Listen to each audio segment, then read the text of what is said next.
apapun suka dan duka, Engkau yang menjadi kekuatan kami, Engkau yang menjadi harapan kami. Bapa, biarlah pagi ini kami boleh mengenal-Mu kembali lewat kebenaran firman-Mu. Firman yang mengubahkan, firman yang meneguhkan, dan firman yang sama juga yang mendidik kami di dalam kebenaran itu, yang menuntun kami semakin hari semakin mengenal siapa Tuhan yang kami sembah ini. Sehingga kehadiran kami, rutinitas kami setiap minggu ini tidak akan pernah sia-sia, karena kami mengenal siapa sosok yang kami sembah ini. Dan demi Tuhan Allah kami ini, kami siap berkorban. Terima kasih Bapa. Sebentar kami masuk dalam pemberitaan firman-Mu. Hamba-Mu yang penuh keterbatasan, hamba-Mu yang penuh dengan dosa dan ketidakkudusan ini, sebelum hamba menyampaikan firman-Mu ini, ampuni hamba-Mu Bapa. Layakan hamba-Mu ini Bapa, sehingga setiap kebenaran firman yang disampaikan ini sungguh menjadi dupa yang harum berkenan di hadapan-Mu Bapa. Dan semua kami yang hadir di tempat ini juga Bapa, buka hati dan pikiran kami untuk kami boleh menerima pesan kebenaran firman Tuhan. Dan di tengah kekurangan dan kelemahan kami dalam memahami firman-Mu, Roh Kudus kuatkan kami Bapa. Kuatkan setiap kami Bapa dalam keterbatasan kami melakukan firman-Mu ini. Demi dalam nama Tuhan kami Yesus, hamba menyerahkan ibadah kami pada pagi hari ini. Diberkatilah dalam nama Tuhan kami Yesus Kristus. Amin. Silakan duduk, salam kasih Tuhan. Shalom. Puji Tuhan. Saudara yang terkasih dalam Tuhan, saya perkenalkan diri saya Pendeta Freddy Nenggolan. Dan buat di sini yang mungkin ada beberapa yang baru dari tempat ini, ya, memang gereja ini adalah gereja yang baru kita perintis, ya, kita bentuk di tempat ini karena kami rindu lewat tempat ini, ya, ada suatu komunitas orang percaya di mana mereka hidup di dalam kebenaran Tuhan dan semakin hari semakin menyerahkan kehidupannya untuk Tuhan dipermuliakan dalam hidupnya. Terima kasih. Nah, saudara yang terkasih dalam Tuhan, satu hal yang mau saya sampaikan, dalam minggu depan ini kita akan menyambut Jumat Agung dan Paskah. Pertanyaannya buat kita, bagaimana kita memandang dan mempersiapkan peristiwa Paskah ini dalam kehidupan kita? Apakah peristiwa Paskah dan Jumat Agung hanya sebatas rutinitas setiap tahun yang kita kerjakan dan kita jalani? Oleh karena itu, satu hal hari ini saya menyampaikan buat kita, bagaimana sikap kita menyambut peristiwa Paskah ini dengan cara sikap yang benar terhadap Injil yang kita yakini sebagai jalan kebenaran dalam kehidupan kita. Nah, tolong tampilkan dalam 1 Korintus 15 ayat yang pertama. 1 Korintus 15 ayat yang pertama. Ini kita akan banyak ayat, jadi saya mohon multimedia fokus. 1 Korintus 15 ayat yang pertama dikatakan demikian, dan sekarang saudara-saudara, aku mau mengikatkan kamu kepada Injil, ya, mengikatkan kamu kepada Injil yang aku beritakan kepadamu dan yang kamu terima dan yang di dalamnya kamu teguh berdiri. Saudara perhatikan, ketika Paulus sampaikan ini dikatakan, dan sekarang saudara-saudara, aku mau mengikatkan kamu kepada Injil. Paulus sedang berbicara tentang Injil. Berarti apakah Injil itu? Injil itu adalah kabar baik, saudara. Injil adalah kabar baik tentang apa yang Allah lakukan bagi dunia ini, yaitu tindakan penyelamatan mulai dari proses kelahiran, kematian, kebangkitan, kenaikan, bahkan pada saat klimaksnya, yaitu kedatangannya yang kedua kali. Inilah kabar baik yang disampaikan oleh Injil itu, saudara yang terkasih. Sehingga ayat yang ketiga dan keempat, tampilkan 1 Korintus 15 ayat 3 dan 4, ayat yang ketiga.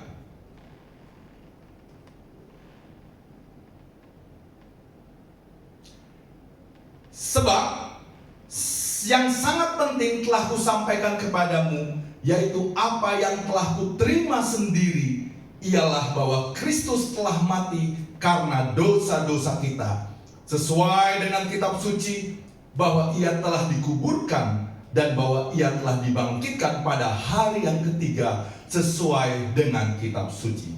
Perhatikan saudara, di ayat 3 dan 4 ini berarti Paulus berbicara soal Injil, bahwa Kristus telah mati, Kristus telah dikuburkan, Kristus telah bangkit pada hari yang ketiga. Maka pada saat kita memperingati baik Jumat Agung, Paskah dan kebangkitannya, maka itu tidak terlepas yang dari namanya Injil.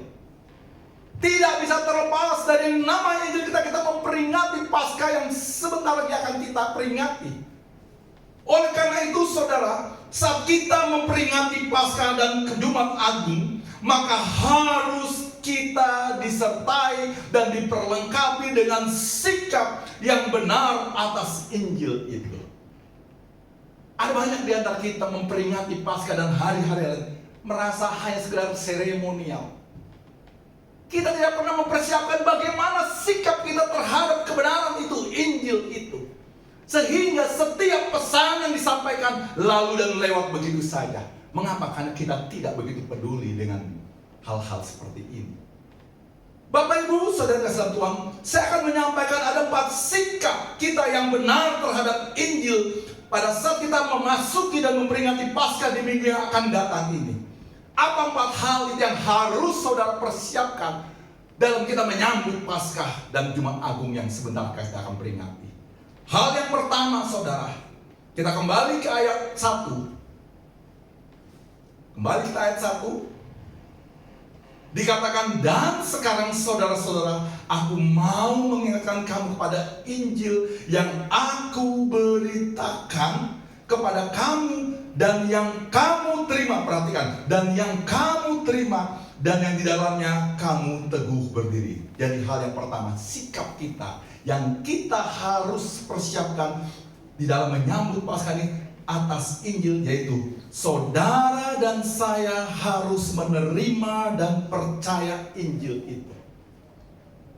Peristiwa Paskah dan Jumat Agung yang akan kita rayakan mengingatkan buat setiap kita tanpa terkecuali harus menerima dan percaya Injil itu. Berita Injil itu harus diterima, masuk di dalamnya. Berita tentang kebangkitan itu masuk ke dalam Injil. Maka artinya kita harus menerima berita tentang kebangkitan Kristus. Apa artinya menerima saudara? Di dalam ayat yang kedua dikatakan, tampilkan ayat yang kedua. Apa artinya menerima? Paulus menjelaskan dalam ayat kedua bahwa oleh Injil itu kamu diselamatkan, asal kamu teguh berpegang padanya, seperti yang telah kuberitakan kepadamu, kecuali kalau kamu telah sia-sia saja menjadi percaya. Berarti menerima Injil sama dengan menjadi percaya. Kalau saya percaya Injil, maka saudara juga harus menerima semua berita kabar baik itu.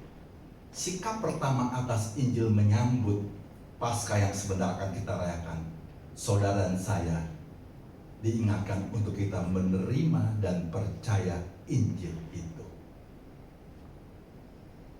Berarti menerima Injil sama dengan menjadi percaya. Kalau saya percaya Injil, maka saya menerima semua kabar baik itu. Saya percaya anak Allah telah datang dari surga dan lahir menjadi seorang manusia. Saya percaya bahwa Kristus telah mati, disalibkan di atas tiang salib itu. Saya percaya bahwa Kristus telah bangkit pada hari yang ketiga. Saya percaya bahwa Kristus telah naik ke surga. Saya percaya bahwa dia akan datang kembali. Inilah berarti menerima Injil sama dengan kita mempercayai hal tersebut. Berarti Injil harus diterima. Diterima artinya Injil itu dipercaya. Rasanya orang tidak sukar untuk menerima berita kematian. Kalau berita kematian Kristus atau berita kematian sifatnya, orang sangat mudah percaya saudara. Kalau hal itu berita kematian. Tetapi setelah Paskah ada berita kebangkitan, di mana orang tidak mudah untuk percaya itu, saudara. Percaya kematian itu biasa. Percaya kematian itu mudah, tetapi percaya kebangkitan tidak mudah. Sebab banyak orang tidak mau percaya berita kebangkitan. Banyak orang tidak percaya bahwa Kristus telah bangkit karena mereka menganggap itu adalah suprarasional. Kalau hal yang rasional, orang percaya, saudara. Saya kasih contoh hal yang rasional.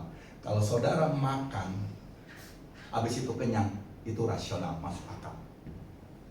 Kalau saudara makan 20 piring, tapi belum kenyang, itu kontra rasional. Tapi kalau saudara 40 hari tidak makan, tidak minum, saudara masih hidup, itu saya katakan supra-rasional. Berita kebangkitan Yesus itu adalah supra-rasional. Makanya kenapa banyak orang tidak percaya kebangkitan Kristus? Karena itu hal yang supra-rasional. Kalau kematian orang percaya, saudara, tapi kalau berita kebangkitannya nggak masuk akal. Oleh karena itu, saudara yang saya kasih, maka kebangkitan Yesus di antara orang mati adalah sesuatu yang suprarasional. Ayat 3 tolong tampilkan. Dikatakan demikian. Ayat yang ketiga. Sebab yang sangat penting, perhatikan, yang sangat penting telah kusampaikan kepadamu, yaitu apa yang telah kuterima sendiri, telah ia bahwa Kristus telah mati karena dosa kita sesuai dengan kitab suci. Berarti kebangkitan Kristus itu sangat penting. Tadi di ayat 2 dikatakan, karena oleh Injil itu kamu diselamatkan. Berita kebangkitan itu sangat penting. Oleh karena kebangkitan itu kamu percaya, maka kamu diselamatkan. Roma 10 ayat yang ke-9. Roma 10 ayat yang ke-9.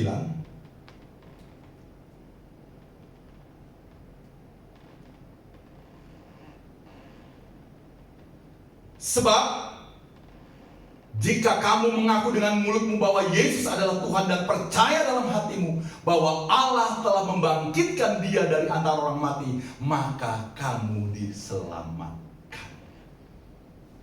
Orang percaya bahwa Yesus bangkit, maka dia akan diselamatkan. Tetapi kalau ada orang tidak percaya Yesus tidak bangkit, maka dia tidak akan menerima keselamatan itu. Pastikan itu, saudara. Oleh karena itu, iblis atau setan tahu akan hal ini. Dia akan bekerja begitu luar biasa untuk menghalangi agar orang tidak percaya atas berita kebangkitan ini. Saudara, perhatikan hal yang real di hadapan kita. Kalau ada produk iklan mengatakan sabun super busa, ini bisa dipakai buat mandi, ini bisa dipakai buat cuci piring, ini bisa dipakai buat cuci baju, semuanya bisa dipakai. Begitu luar biasa iklan itu, orang percaya loh, beli itu loh. Nyatanya begitu beli, wah nggak bisa, noda nggak bisa, ini nggak bisa, ini nggak bisa, wah dibohongin. Tapi kita percaya itu beli. Kalau ada berita gosip, kok orang bisa percaya? Kalau ada berita hoax, kok orang bisa percaya?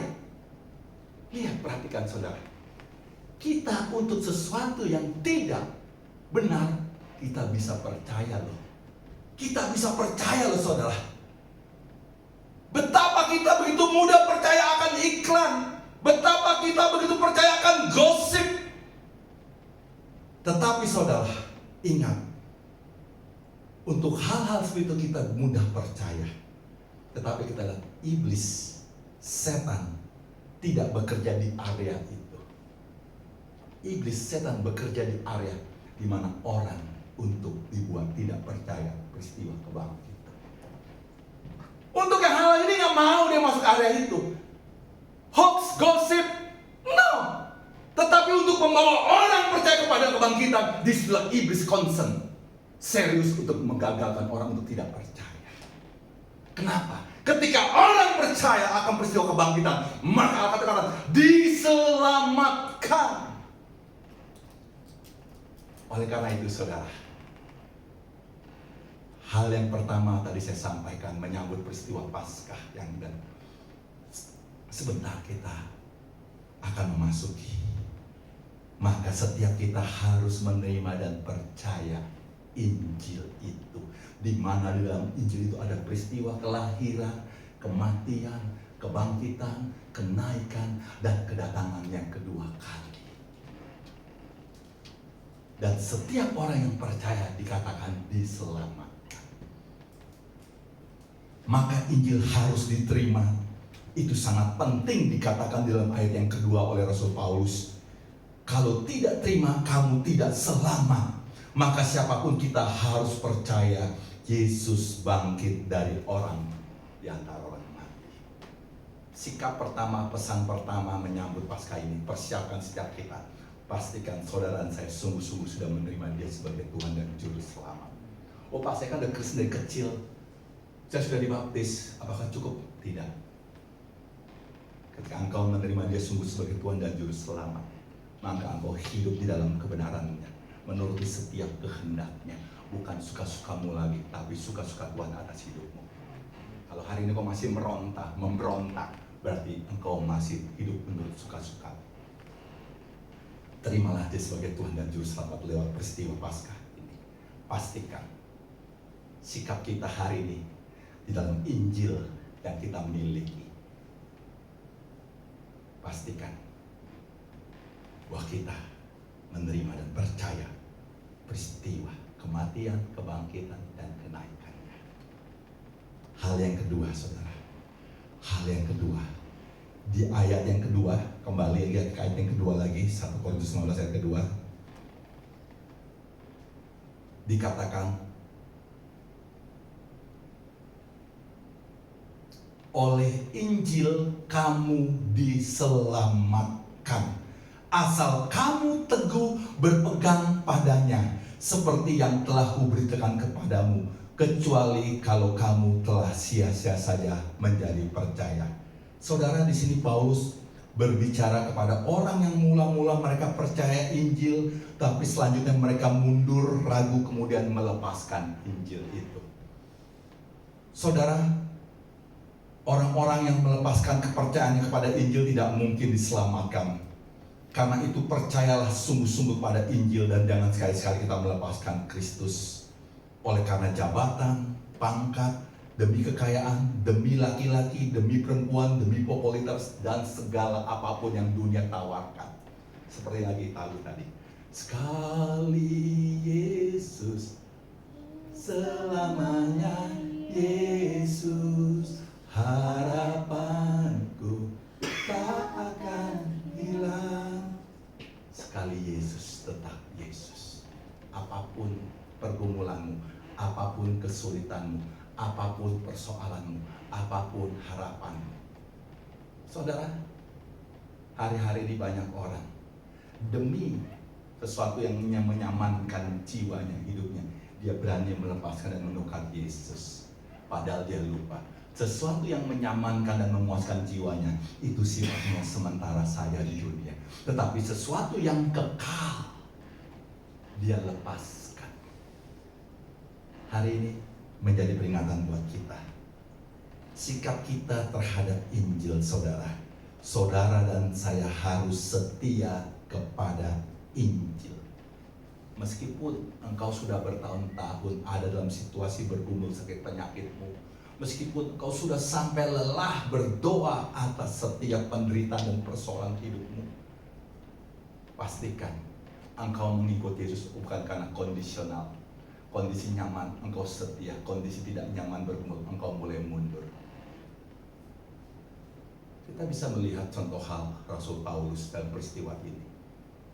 Seorang yang begitu Tuhan ubahkan dari Saulus menjadi Paulus. Orang yang begitu militan mengikut Kristus, memberitakan Injil, membuka perintisan pengembalaan di mana-mana. Suatu kali dia mengalami kesulitan, yaitu ada duri dalam dagingnya, ada masalah dalam hidupnya. Apakah dia tidak berhak meminta dalam doanya? Minta, sama seperti kita. Dia minta 3 kali untuk duri dalam dagingnya Tuhan pulihkan. Tapi kita lihat, Tuhan katakan, cukuplah kasih karunia kepadamu, dalam kelemahanmu lah kuasaku nyata. Mundur nggak dia? Nggak mundur. Tetap dia setia sampai pada akhirnya dia mati dalam penderitaannya. kita belum seberapa. Kita lebih banyak tuntutan-tuntutan kita dalam kita mengikut Yesus dibandingkan pengabdian kita dalam mengikut Dia. Kita lebih banyak komplain-komplain kita mengikut Yesus dibandingkan apa yang kita bisa berikan kepada Dia. Oleh karena itu saudara, ketika Injil sampaikan buat kita pada pagi hari ini, menyambut peristiwa Natal, satu hal kita diingatkan, setialah engkau kepada Injil itu. Karena itu adalah berita kabar baik yang mungkin kau lihat di dunia ini tidak sebanding dengan apa yang dunia tawarkan. Karena dunia menawarkan apa yang memberikan kenyamanan hidup, tetapi Injil menawarkan kepada sesuatu yang kekal. Suatu hari kelak kau akan percaya, engkau tidak akan pernah sia-sia dan merugi menerima Kristus sebagai Tuhan dan Juru Selamatmu. Mari saudara, peristiwa Paskah ini kita diingatkan untuk kita setia kepada berita Injil itu. Kristus memberikan jaminan keselamatan buat kita semua.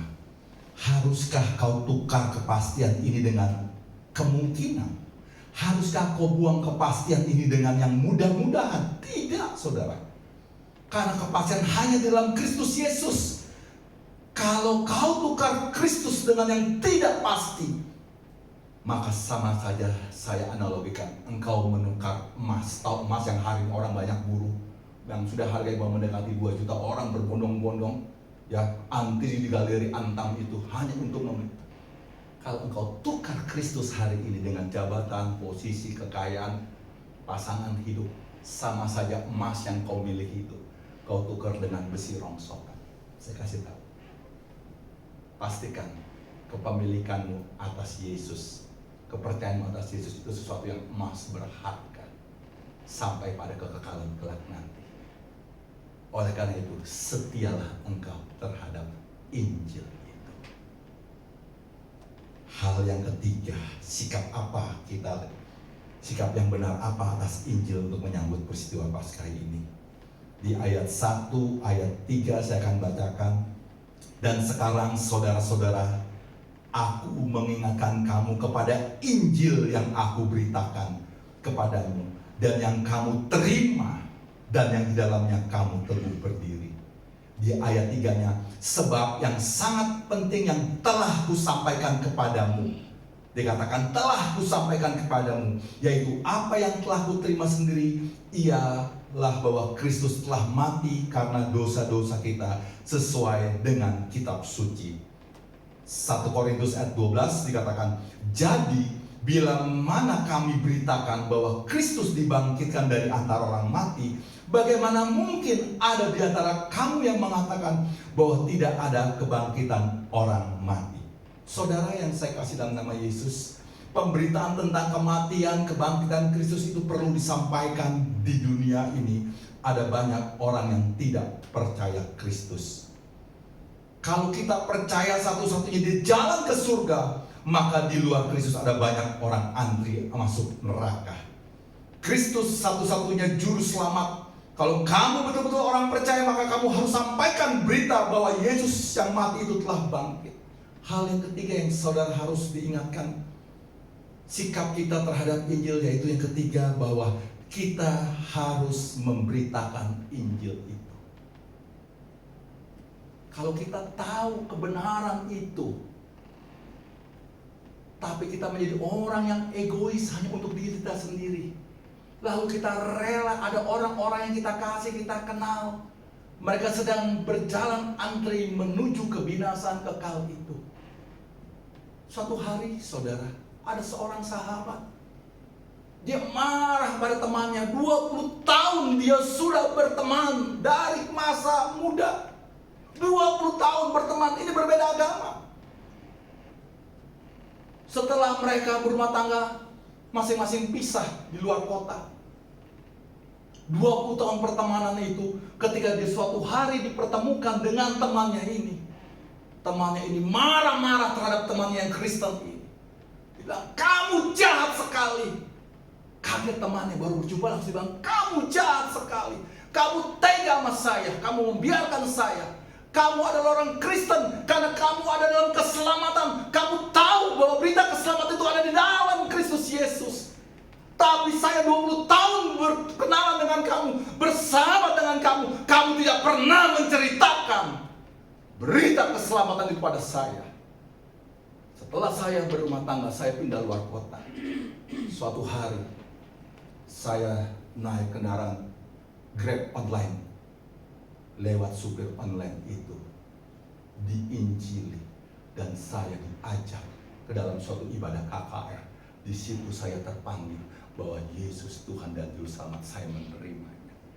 Bayangkan kalau saya hari ini mati sebelum mengenal Kristus, sementara engkau tahu bahwa ada keselamatan dalam Kristus. Betapa kamu adalah teman yang paling jahat bagi saya. Engkau tahu keselamatan kamu, kau tidak memberitahukan kepada saya. Justru teman yang saya baru kenal malah memberitahukan. Kalau saya mati saat ini, sebelum saya mengenal Kristus, betapa kamu jahatnya. Kamu tahu sesuatu yang berharga, tapi kamu diam, tertutup mulutmu. Saudara, hari ini kita adalah membuat orang-orang yang percaya pada Kristus Yesus sebagai Tuhan dan Juru Selamat. Tapi berapa banyak di antara kita berani menyaksikan, menyampaikan kabar baik itu? Cenderung kita hanya tertutup, membisu, dan hanya untuk diri sendiri. Peristiwa Paskah ini kita diingatkan kembali lagi sikap kita untuk kita memberitakan Injil, saudara.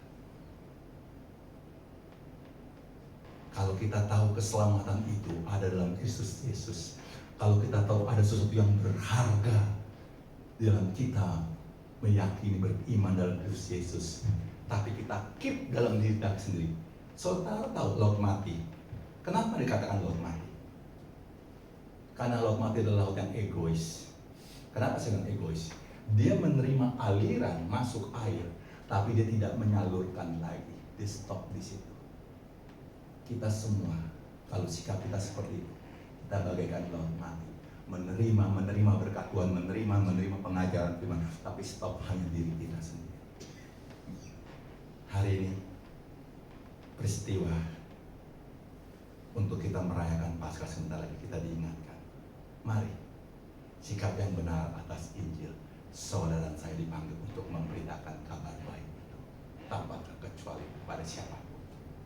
Pastikan kita bukan menjadi pribadi yang egois hanya untuk diri kita sendiri. Jika kalau kita adalah orang percaya, Injil perlu diberitakan sama seperti mandat ketika malaikat Tuhan berjumpa dengan orang-orang yang mau datang ke kubur Yesus. Dia katakan, sampaikan kepada dunia, sampaikan kepada murid-murid Kristus, bangkit kubur kosong, dia mendahului kamu ke Galilea. Berita kebangkitannya, berita keselamatannya menjadi momentum buat kita pagi hari ini. Siapapun kita hari ini, tanpa terkecuali tua muda, apapun kondisi kita, situasi kita, setiap kita menyikapi berita kabar baik ini lewat Injil ini untuk kita menyampaikan kabar keselamatan itu. Hal yang keempat, yang terakhir saudara, hal yang keempat, buka Filipi 1 ayat 27. Filipi 1 ayat 27, sikap yang harus kita jalani. Filipi 1 ayat yang ke-27, hanya hendaklah hidupmu berpadanan dengan Injil Kristus, supaya apabila aku datang, aku melihat, dan apabila aku tidak datang, aku mendengar, bahwa kamu teguh berdiri dalam satu roh dan sehati sejiwa berjuang untuk iman yang timbul dari berita Injil. Hal yang keempat, di luar daripada pemberitaan firman Tuhan dalam 1 Korintus yang disampaikan Rasul Paulus, yaitu hal yang keempat, yang sikap yang harus kita lakukan adalah Injil itu harus sepadan dalam hidup kita. Injil itu harus sesuai dalam kehidupan kita. Apa maksudnya saudara? Ada banyak orang Kristen percaya Injil, ada banyak orang Kristen teguh dan setia kepada Injil, ada banyak orang Kristen hidup percaya dan memberitakan Injil. Tetapi Apakah hidupnya berpadanan dengan Injil? Apakah hidupnya sesuai dengan Injil? Ini yang jadi pertanyaan. Ada banyak orang Kristen hebat dalam pelayanan. Ada banyak orang Kristen hebat dengan teologi-teologinya, pengajarannya, bahkan gelar akademiknya banyak. Tapi pertanyaannya, apakah itu cukup? Belum. Hidup orang Kristen harus berpadanan dengan Injil. Hidup orang Kristen harus sesuai dengan Injil. Apa yang dia ketahui, apa yang dia perkatakan, apa yang dia pahami dalam Injil, itulah yang tersirat keluar dalam kehidupan sehari-hari. Kalau hanya sekedar berkata-kata di atas mimbar ini, saudara, saya katakan sangat mudah dipelajari. Ketika saya menyampaikan ini juga menjadi suatu teguran buat saya. Sudahkah hidup saya berpadanan sesuai dengan Injil itu? Saudara yang saya dalam, peristiwa Paskah ini mengingatkan buat kita. Mari sikapi dengan benar Injil itu dalam hidup kita. Bapak Ibu, saudara dalam Tuhan, kenapa ada banyak orang mengaku Kristen, bahkan pelayanan hebat luar biasa, tetapi hidupnya tidak berpadanan dengan Injil? Suatu kali saudara, di daerah Kupang sana, di daerah Alor ini terkenal dengan ilmu-ilmu hitam, saudara, dari kampung Alor ini. Suatu hari ada hamba Tuhan dari sana, dia berdebat mengenai agama dengan non-Kristen. Tapi karena yang non-Kristen ini sangat menghakimi hamba Tuhan ini, pendeta ini, dia menyaksikan, dia tidak terima hamba Tuhannya diperlakukan seperti itu. Sehingga didatangi hamba Tuhan itu setelah perdebatan itu. Pak Pendeta, kebetulan ini jemaatnya. Pak Pendeta, boleh saya minta izin? Saya bilang, saya tidak suka dengan perlakuan orang itu, menghina-hina agama kita, terlebih khusus Pak Pendeta sendiri. Izinkan saya, dalam waktu 3 hari saya binasakan dia dengan ilmu yang saya punya. Saudara, orang ini adalah pelayan gereja yang menyampaikan kepada hamba Tuhan yang gembala sidangnya, minta izin mau nyantet orang itu. Dia bilang, dalam 3 hari saya jamin itu saya binasakan. Pelayanan aktif, tetapi hidupnya tidak berpadanan, tidak sesuai dengan Injil. Bukankah ini banyak kita temui di dalam gereja hari ini? Orang melayani, tapi hidupnya tidak sesuai dengan Injil itu sendiri. Ada banyak orang melayani, tapi mereka melakukan korupsi, tetap melakukan korupsi tempat di mana bekerjanya. Ada orang melayani, tapi hidupnya tetap melakukan zina di luar sana, bahkan hamba Tuhan. Dan ini real terjadi, saudara. Ada banyak orang melayani, aktif di gereja, saudara, tapi dia melakukan praktek curang, sogok menyogok untuk bisnisnya. Dan ini adalah majelis-majelis pelayan-pelayan Tuhan. Ini real terjadi, saudara. Jadi saya katakan, ukuran mengenal Tuhan bukan ukuran jabatan pelayanan. Ukuran mengalami Tuhan dalam kehidupan orang percaya bukan ukurannya jabatan dan apa yang kau miliki hari ini. Engkau sebagai pelayan, engkau sebagai pendeta, engkau sebagai aktivis, engkau sebagai mungkin orang yang bergelar teologi tinggi, bukan itu. Tapi apakah hidupmu berpadanan dengan Injil itu dalam kehidupanmu sebagai orang Kristen? Kalau hidupmu tidak berpadanan, hidupmu tidak sesuai dengan berita Injil itu, berarti engkau sedang mendukakan Injil itu sendiri.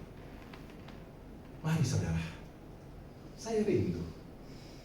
Seberapapun kita hari ini, memang saya selalu kalau khotbah ini pengajaran, saudara.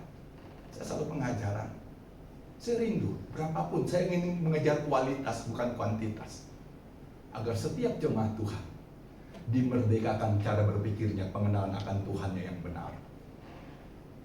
Ada orang banyak berlomba-lomba bangga masuk dalam pelayanan gereja-gereja besar apapun itu. Bangga sebagai aktivis gereja, bangga sebagai pelayan mau apapun singer, bangga mereka. Tapi mereka lupa, hidup mereka jadi sandungan karena hidup mereka tidak berpadanan dengan Injil itu sendiri. Saudara, suatu kali ada seorang mabuk, dan ini terjadi di Indonesia Timur. Karena Indonesia Timur adalah kantong-kantong Kristen di Indonesia. Kekristenan luar biasa. Saudara datang ke arah Indonesia Timur, luar biasa sana gereja, luar biasa berkembangnya, luar biasa jemaat-jemaat Tuhan itu militan luar biasa. Tapi saya katakan, apakah hidup mereka berpadanan dengan Injil itu? Suatu kali ketika seorang anak muda yang mabuk ini dengan rantai disalib besar, ya kan, dia mabuk di malam minggu itu, lalu dia tidak tahu pula hakim mabuk beratnya. Dia jalan, jatuhnya di mana saudara? Di depan pintu muka gereja. Jatuh dia. Tertidurlah. Minggu paginya saudara, pendeta datang lebih awal. Dia lihat, waduh, ini anak muda. Salibnya luar biasa, rantainya besar. Mabuk jatuh di depan pintu muka gereja. Lalu dibangun, hai anak muda, pemabuk. Kenapa engkau mabuk dan di muka gereja? Sebentar lagi gereja akan mulai. Lihat saudara, anak muda ini luar biasa saudara. Tahu firman, kenal firman, dan sehari-hari begitu rajin baca firman saudara. Tapi sedang kalau di daerah Indonesia itu budaya mabuk itu biasa saudara. Biasa. Bahkan dalam kematian saja ya, itu bisa minum itu. Kenapa kau mabuk dan jatuh di muka gereja? Seorang anak muda yang tahu firman, hafal firman. Dia jawab dengan firman begini saudara. Dikatakan, bukankah aku harus ada di rumah Bapa? Luar biasa saudara. Dan polisi mabuk di masjid, bukankah aku harus ada di rumah Bapa? Lalu pendeta itu bilang, memang engkau Yesus. Jawab pemuda yang mabuk ini, engkau sendiri yang mengatakannya tadi. Wow, kan hafal firman ini saudara, luar biasa. Lalu pendeta itu mengatakan demikian. Dia marah pendeta itu karena dia nggak mau pergi. Lalu telepon polisi, Pak polisi tolong datang ke gereja. Ini ada anak muda mabuk, sebentar lagi kita akan mulai ibadah. Lalu polisi itu datang. Kemudian pemuda itu diangkut dan naik ke atas mobil polisi itu. Kemudian polisi datang menjemput anak itu, dan jawab pemabuk itu sebelum pergi meninggalkan pendeta itu di dalam mobil kendaraan polisi itu, Pak pendeta, telah tiba saatnya anak manusia diserahkan ke tangan orang berdosa. Luar biasa. Dibalas dengan ayat terus dalam kondisi mabuk. Dibahas dengan kondisi mabuk. Lalu pendeta kemudian datang ke kantor polisi untuk membuat berita acara. Dan ternyata saudara, si pemabuk ini, anak muda ini, dipukuli sampai babak belur oleh polisi. Dipukuli babak belur polisi. Lalu pendeta itu minta memohon kepada Pak Polisi tolong. Sudah cukup, saya cabut laporan saya. Lepaskan anak itu, jangan diteruskan lagi. Biar anak itu pulang. Saudara, apa yang dijawab oleh pemuda mabuk itu? Saat mau dilepaskan, maka pemabuk itu katakan, pendeta, sudah selesai. It's finished. Ada banyak anak-anak Tuhan aktif pelayanan, tahu firman, tapi hidupnya tidak sesuai dengan Injil. Hidupnya tidak sepadan dengan Injil. Hari ini seberapa besar pun kita hari ini, pastikan kita adalah orang-orang yang mau ditegur, diingatkan, dibawa kembali untuk hidup dalam kebenaran agar hidup kita sepadan dengan Injil. Sekecil apapun kita. Saudara ingat tahun 80-an, mungkin ada sebagian saudara yang baru lahir mungkin tahun 80-an. Pemain bulu tangkis yang bernama Christian Hadinata. Itu tahun 80-an. Dalam suatu pertandingan antar negara di final, terjadi jus, alot. Bola itu bolak-balik terus, jus lagi. Dan pada suatu waktu, cemesan sang lawan itu dinyatakan keluar oleh hakim garis. Tapi posisi Christian Hadinata itu posisinya persis di belakang garis belakang. Tapi wasit hakim garis mengatakan keluar. Lalu penonton, wah, tepuk tangan, menyatakan bahwa Indonesia menang. Karena itu set penentuan dari Christian Hadinata, saudara. Wah, tepuk tangan mereka.